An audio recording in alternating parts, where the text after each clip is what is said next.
because you are known as maybe a possible terrorist, you cannot buy a handgun in America. Over 25,000 Americans are added each month to the no-fly list, which numbers over 1 million people who have not been charged or convicted of any crime. It's a case of mistaken identity for a 5-year-old boy from Normandy Park.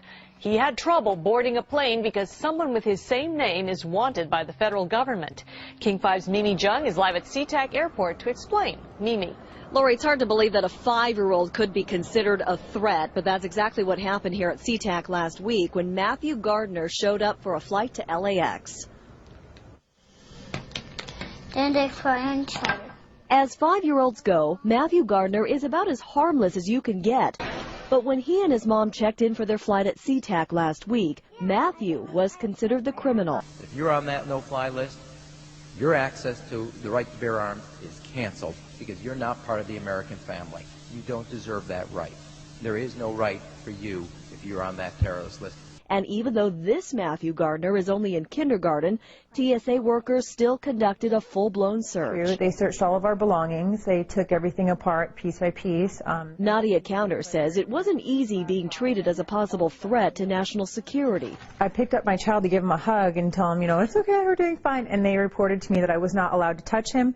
He was a security risk, and they had to re-search me to make sure that I had not obtained any materials from him. Number 4, massive restrictions on the First Amendment guarantee of free speech. The President, Congress, and the FCC have announced plans to not only curtail speech on talk radio and newspapers, but to also regulate speech on the Internet through the Orwellian-named Fairness Doctrine. The Obama machine is also pressuring Congress to pass draconian hate speech laws that will eviscerate the First Amendment. Number 5, they plan to further federalize health care so that the government can dictate what kind of care citizens receive. Modeled after the British system, this includes rationing care and restricting what procedures the handicapped and elderly are eligible for. Number 6, Obama is already pushing to expand the Department of Defense budget and to station more U.S. troops overseas to encircle Russia, China, Iran, as well as setting up bases in Africa under the pretext of humanitarian aid, and dominate and occupy Africa through AFRICOM. So we're taking your phone call, seeing what you think of Barack H. Obama. Is he a Judas goat? Is he a front man? Is he a betrayer? Let's go to Anthony in Georgia. Anthony, what's your take on Barack Obama? They put the face of Barack Obama as part of their public relations because it's like in the old folk tales about vampires.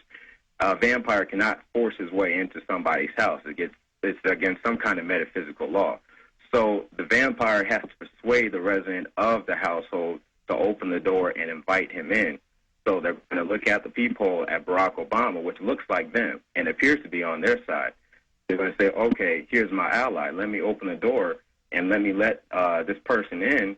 And then Barack Obama is just, of course, a front man for the American empire, where he's going to have the entire U.S. Navy, the entire U.S. Army, and the entire U.S. Marines under AFRICOM command. And, of course, he's going to turn it into a new Iraq, and he's going to turn it into a new Afghanistan. Every operation that you see going on in Iraq and Afghanistan is going to propagate to the poor countries of Africa. And well, sir, I agree with you. They're looking to the people. They see a handsome, smiling African face.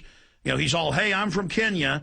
And then it's a total bait and switch. But it's the same thing here in the United States where they would get sellout Native American chiefs to sell out their people. This is the oldest trick in the book. And he can also pacify the most downtrodden minority groups in the United States. And he's saying, hey, get ready for sacrifice. Get ready to lose your standard of living. They're like, yay, I love Obama. They could never get away with this with a John McCain. Obama basically does a couple of things. One is, again, this idea, kick the Chinese out of Africa. Kick them out of Sudan where they get oil. Kick them out of Zimbabwe where they get raw materials. Start a civil war in Congo, another big source of raw materials.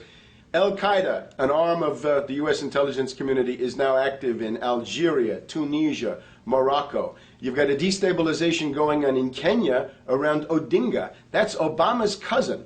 This is a guy who has two children. They're Obama's niece and, well, nephew in a broad sense. And one of them is named Raul, and the other one is named Winnie, after Winnie Mandela, who did the necklacing and political assassinations in South Africa. So this Odinga is essentially a CIA destabilizing operation in Kenya, and he's got a Odinga Islamic Alliance to crush the Christians in Kenya, but this also reaches into Ethiopia, it reaches into Uganda, Congo, Tanzania, and a whole bunch of other countries in that region. So all of Africa is a battlefield in flames between the U.S. and the Chinese, with Obama leading the charge to kick the Chinese out for geopolitical reasons. Number 7, radically expand federal control over family farms and ranches through the Animal ID and Premises ID system. Number 8, accelerate the merger of the United States with Canada and Mexico under the Security and Prosperity Partnership. He is also accelerating